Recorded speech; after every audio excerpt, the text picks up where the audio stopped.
Good morning, Shavua Tov, V'Go Tavach, and Chag Sameach. Today is Pesach Sheni, May 15th, Sunday, May 15th. On Friday night, let's take a step back. We counted 28 days of the Omer. That was Hayom Shmona Ve'esrim Yom Shem Arba'a Shavuos LaOmer. 4 weeks of the Omer already gone as of Friday night. The Sefirat for Friday night was Malchus Shebenetzach, nobility and endurance. Today, she says, we're completing our steps toward achieving Netzach, endurance, with Malchus, nobility. If there's a goal we're aiming to achieve that makes us feel deprived, repressed, or just down on ourselves, chances are that it's not going to stick. Whether it's a spiritual, physical, or emotional enhancement, working towards our goals has to make us feel like more, right? It has to make us feel proud, it has to give us that spring in our step and help us hold our head that much higher. She offers our challenge. This was already Shabbos, so you could still grab a few moments of it. Maybe she says, take 1 full minute to feel grateful for the progress you've made in an area you've worked on, whether over the past year, 5 years, maybe 10 years. During that minute, review the many ways your progress has enhanced your life, your sense of self, and your relationships. Envision receiving a hug from Hashem, and when you tell God about it and how proud you are of the way you have used your time. Once you've gotten a taste of how wonderful it feels to congratulate your best self, pass it along. Go compliment another person in your life on the progress that they've made in realizing their own goal. Okay, we're moving along to Saturday night's counting, which was 29. Hayom, that's for today. Hayom Tish'a ve'esrim Yom Shehem Arba'a Shavuos V'Yom Echad LaOmer. The Sefirat for day 29, Chesed Shebahod. Loving kindness in humility. Today we turn our focus to a new trait, the trait of Hod. We've already learned that Hod is an interesting combination. It's one word that means 2 such different sounding things.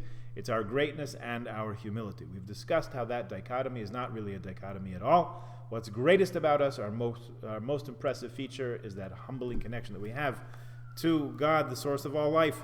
Hod is also connected to Hoda'ah, thanksgiving. Modim anachnu lach, right? We're so thankful for that which makes us great and humble all at once. The fact that through our connection with God we can transcend our limitations. He gives us the strength to do and be in ways that we could never achieve on our own. And that's what we're so thankful and humbled by. That's what's so great about all of us. Sometimes people say that being humble is indicative of a lack of self-esteem. To be modest, they might argue, means that I have to view myself or portray myself as arbitrary, as insignificant. That's not at all what humility is. In a real way, in a healthy way, true and accurate humility means that I absolutely recognize what my strengths are and what resources I have, and I recognize at the same time that they all come from God.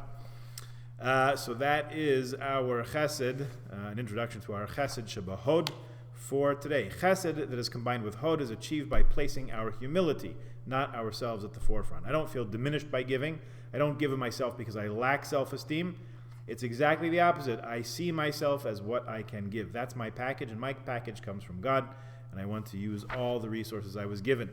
Giving is an extension of hod, viewing others as the souls they are with their unique packages, just like my soul has a package of its own, with chesed just as a natural flow between us. My giving to you will not diminish me, because that is exactly what I have it for. Today's call to action. This is now for Sunday. If a person in need reaches out to you today, extend your thanks to that person for allowing them to be part of the cause. If you are not asked for a chesed, send a check to a tzedakah fund or an organization you admire, along with a thank you note for the good they do. Most importantly, make sure your thanks is sincere. And we'll just combine that with the note that today is Pesach Sheni. Whole conversation to be had about that. Suffice it to say that it's a chance for those who did not have the chance to make the Korban Pesach, make the Paschal offering in its proper time, way back a month ago in Nisan, have a chance to do it today, thanks to the prodding of a number of Israelites who were not in a fitting state to bring that offering, and to Moses' willingness to check with the boss, to ask Hashem. That's why we have Pesach Sheni. So leave out Tachnun today, don't say Tachnun, and have a piece of matzah. Have a wonderful day, a good week, and we'll see you again tomorrow.